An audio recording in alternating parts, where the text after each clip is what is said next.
You're listening to Southeast Radio's Business Matters with Karl Fitzpatrick in association with Wexford Insurances. Challenge us at Wexford Insurances 0818 31 30 30. I'm joined now by Warren Gillen from Cistin Eile, who has dropped by to talk to us about the upcoming launch of the new look South Main Street in Wexford Town, as well as giving us an insight into his growing restaurant business.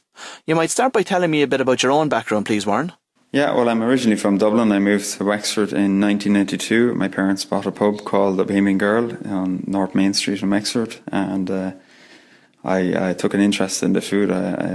From The Beaming Girl, from the background of The Beaming Girl, it was a real food pub, and I found that was my passion, and that's how I ended up in the food industry. When I finished working in London, I returned to Wexford, seeking out a small little premises to open my own restaurant from. You know, I had a huge desire to run my own restaurant so I could express myself freely with my own style of cooking. So after a bit of a look, I met up with Frank Chamberlain, the former owner of La Riva restaurant on the Crescent Quay. He had been a friend over the years anyway, as a lot of the people in the industry are. You know, we're all very familiar with each other. And, you know, it took us a while to come up with some sort of a deal, but we did, and I took over La Riva in May 2001. In March 2007, we sold La Riva, sold the interest in La Riva, and following that, I decided I needed a break from the pressures of running my own business and to spend more time with my young family. So I took up a post in a seafood bar in Duncannon. They're serving local seafood for a couple of years. But the itch did come back to run my own business. I still love the high octane lifestyle and the pressures of the business. So when I felt I had the confidence to run my own restaurant again, so I went looking for a premises in Wexford Town, and we eventually found a suitable premises on South Main Street, which is now Cistin Eile. So, Warren, in May 2010, you opened the doors of Cistin Eile. To many of us, we would say that it was one of the lowest points around that time in terms of the economic downturn and in terms of consumer confidence out there. Did that cause you any concern at the time?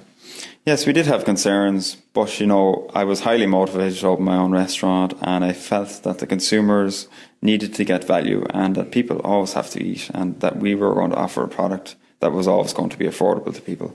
So we felt confident in that sense. So we took a huge risk. Our setup costs weren't as high as they might have been in the boom times.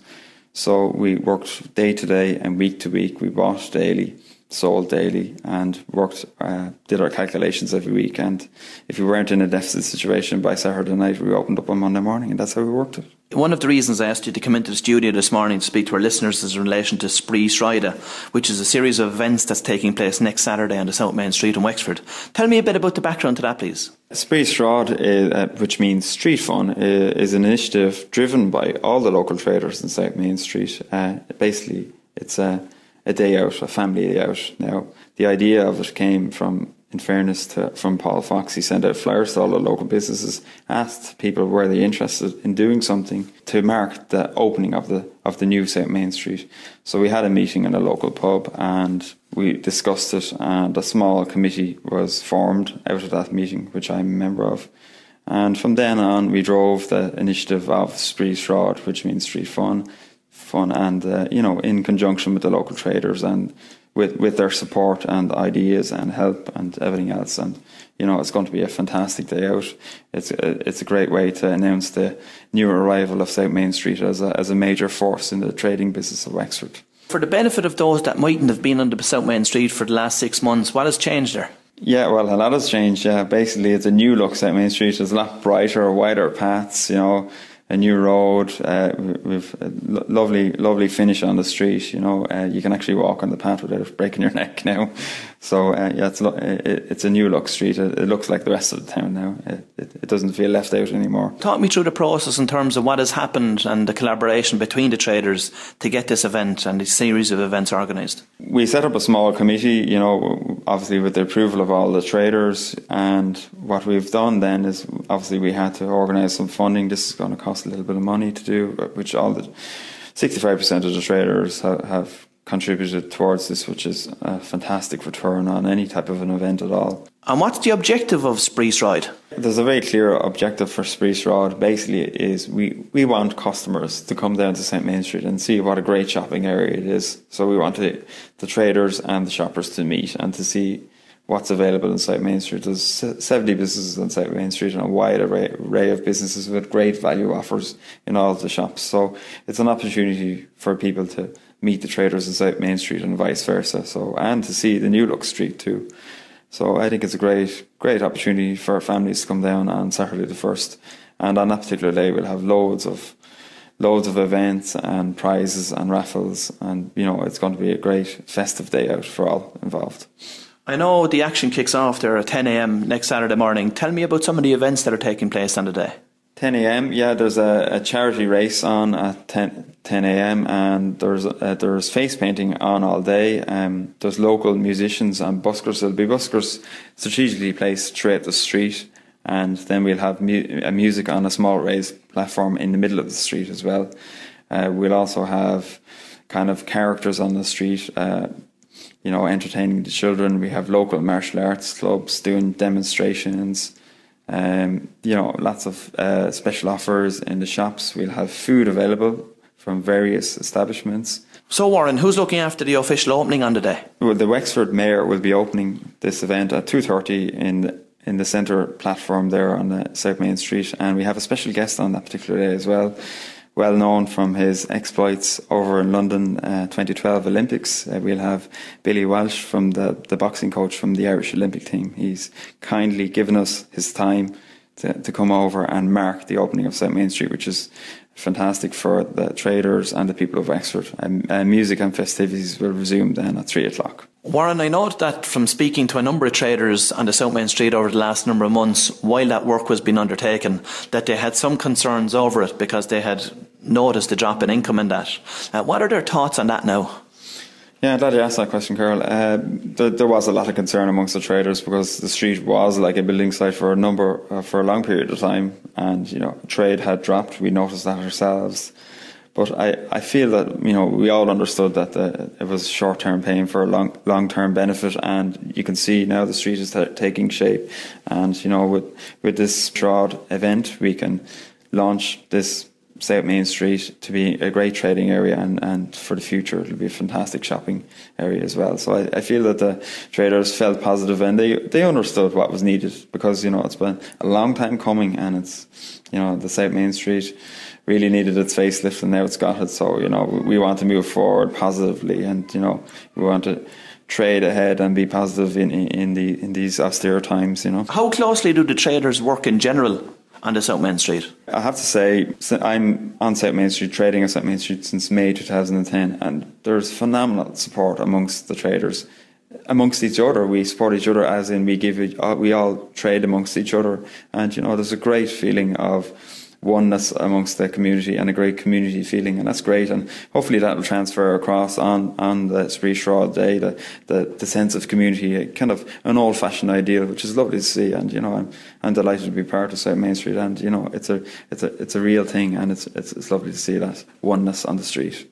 And South Main Street, I've noticed over the last couple of years that there is an awful lot of new businesses on the street, including my own, which we're only there since 2010, and there's a number of premises that were vacant have been filled. So there's definitely an up feeling on South Main Street. So it'd be nice for punters to come down and sample our wares, to check out our new businesses and see what's available. It would definitely be worth trying out as a new option to shop on, and the value that's available is phenomenal. So South Main Street is definitely a must go to.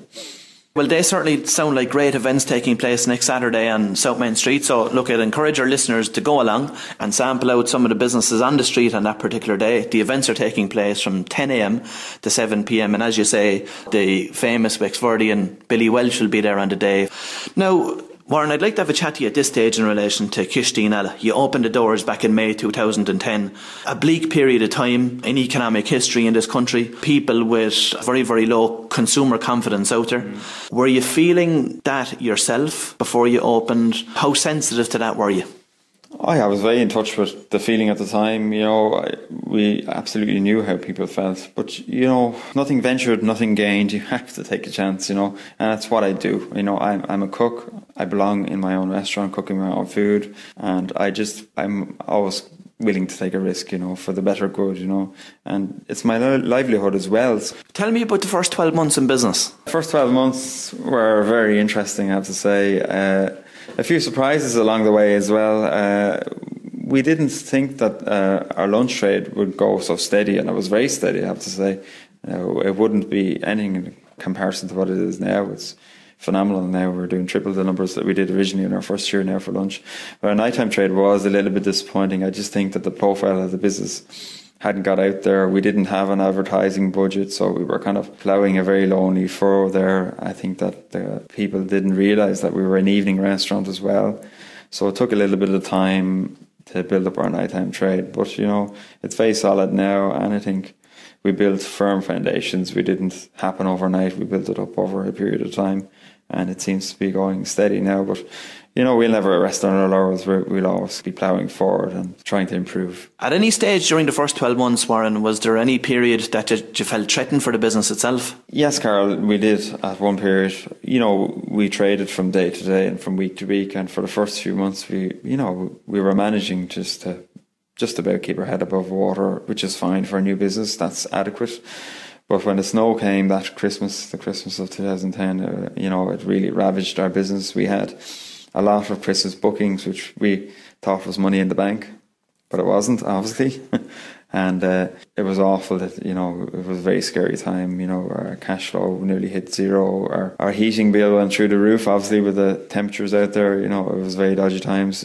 We went into January. I really didn't know where we were going to go from there. We just continued to trade in January. I used my experience of the past of being a former restaurateur to help us trade through those difficult times. And January was a phenomenally good month, thank God. And we just etched away at it and traded till we got to the following summer. Thinking back now, I don't know how we got there, but we were just very careful. And I think that our experience showed in this particular occasion. That's how we did it. And the first review, May 2011 by Tom Durley, was a real godsend, because it gave our evening trade the shot in the arm it needed. From that point onwards, it really built and built and built. It got a head of steam up, and we didn't look back from there. Paolo Tullio was in that September, and that just built it up for that coming Christmas. We had a phenomenal festival in Christmas that year, and coming into 2012 we had a really good baseline of a business to build from. So we were very happy with that result, given the previous year's doom and gloom from the snow, which every business experienced, not just their own. What do you think makes for a great restaurant? I have my own views. Everyone has a view on a great restaurant. You could write books about it. My views for my particular model are, obviously being a chef, great food is important, but ambience, atmosphere, welcomeness, relaxation, going to a restaurant is a leisure activity. You should feel relaxed, at ease, comfortable. That's what makes a great restaurant. You should feel at home. In my particular restaurant, that's what we want people to feel at home, feel relaxed. How important is it for artistic creativity to be had by a chef? It's important for maybe a driven chef, like myself, that's driven. That is important, because there's a lot going on, and you really need to express your feelings and your views on food, on the plate. But you can't get away from the fact that the flavour has to be there, the integrity of the ingredients has to be there. But it is very important for the chef, obviously, that the artistic flair is there too. But flavour is paramount to us, and enjoyment. A plate of food that is enjoyable to eat is more important than anything. When I mentioned your name to a couple of people over the course of the week, the one word that stood out in respect to yourself was sauces. Where did that interest in sauces develop from? Yeah, well, I have a huge passion for sauces. I make no secret of that. That's definitely demonstrated in the types of soup we make, which is, a soup is obviously done the same way as a sauce.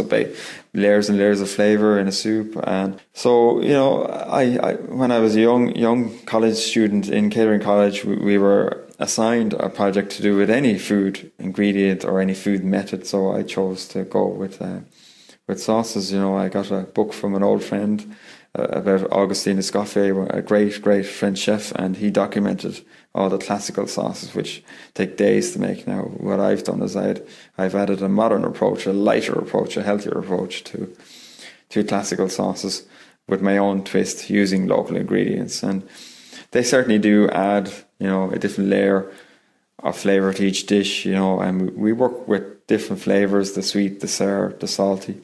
And then we try and work with what has been well documented recently in the media is the fifth flavour called umami, which is the flavour, it's a savoury flavour which originated in Japan, you know. So we try to work with all the different flavours and the fifth flavour, the controversial fifth flavour. And in relation to, we'll say, developing the menus for Cistin Eile, both for lunch and dinner, you know, how do they differ, and what's the process involved in actually developing a menu for lunch and dinner in the first place? Yeah, very different processes with a lunch and dinner menu. I'll start off with a dinner menu just to go backwards, but a dinner menu will have a structure to it. Our dinner menu is a 3-course set menu. That's the deal that we do with a starter, a main course and a dessert. So it has a structure. We have 6 choices on each. So we try to have a balance between fish, meat, vegetarian, soup, salads for starters, and for main courses we try to have red meat, white meat, fish, vegetarians, you know, a good balance of different types of foods. And with our desserts as well, a good balance from fruit to creamy desserts to cheese plates, which is another option in case you're not a dessert fan. You can have a savoury option like a cheese plate. So for dinner menu, it is quite structured, and you know, for us it's straightforward to compile a dinner menu. We just base it seasonally, change the vegetables based on the seasons. The lunch menu, you have to be very thoughtful when it comes to putting your lunch menu together, because people come in for their lunch. It has to be quick, so it has to be very achievable for the kitchen to get it out within 5 to 10 minutes, and it has to be packed with flavour because it's something that people want to eat quick and feel good about. So it has to be packed with flavour, and you know, we have to have a good variation of dishes on the menu at lunchtime in terms of size. Some people want something like a sandwich. Some people like a salad, maybe small, maybe large. We have a risotto, which is kind of a medium-sized dish, which has a kind of a salad, pickle salad on it. And then we have our hearty dishes like our bacon and cabbage, our style, with our own sauce. And we have our fish dish, which is with a salad and with crispy potatoes as well. So it's a light and flavoursome at the same time. So good balance of dishes on the lunch menu, definitely. How conscious are you of calorie count in each of those dishes? We're conscious, but we're not, you know, it's not the be all and the end all. You know, we are conscious of it. Some of our dishes are very low in calories. You know, we do beetroot slaws, which are slaws like a coleslaw, but these are mayonnaise-less, so they're done with aged vinegars and that, so they're actually totally fat-free there, you know. So we're conscious to an extent. But I'm not going to get drawn into the healthy eating thing, because I think that fresh food is healthy anyway, you know, a balanced diet, you know. So I think that in general our food is quite healthy, you know. I think a balanced diet is healthy eating to me with exercise. That's the way it is. I don't get drawn into healthy eating every day is going to change your life. It's not. I think a balanced diet is what changes your life, that invigorates your life, you know. And what are your thoughts, let's say, on organic food? We use quite a lot of organic food, a good bit of organic vegetables. Like organic is great if it's grown right. You know, we're fortunate that we have a great organic producer, and she grows fantastic vegetables, which really enliven and enrich our food in lots of different ways, and have encouraged me to use more vegetables and less meat on the plates, because some of these vegetables are just absolutely amazing, you know. So yeah, I'm all for organic, but I'm also all for naturally produced food, because the organic certification process is very complicated, you know, and some people are growing great vegetables out there. They just can't get the organic thing across the line, but they're growing great vegetables as well, like, you know. What's in store for the future for Warren Gillen? For Cistin Eile, what we're going to do is we're going to refine and improve what we have. We're not going to get bigger, we're not going to expand, we're not going to get smaller, we're going to refine. We'll do a little bit of refurbishment when needed, you know, and we'll just try and make what we have better, you know. That's always our goal. And in terms of myself, we're definitely hoping to, it's been a long-term ambition of mine to write some sort of a cookbook, and I think that Cistin Eile will be a perfect launch pad for it, with the Irish themed produce. It'll be a nice launch pad for a small cookbook. It's going to take probably the guts of the whole year of next year, but we're definitely going to start on a project of writing a small cookbook for Cistin Eile and modern Irish food. It'll be a nice one for Wexford. Well, Warren, I'd like to take this opportunity to thank you for dropping by this morning, and wish you continued success with Cistin Eile. You're listening to South East Radio's Business Matters with Karl Fitzpatrick, in association with Wexford Insurances. Think Wexford Insurances for your business insurance.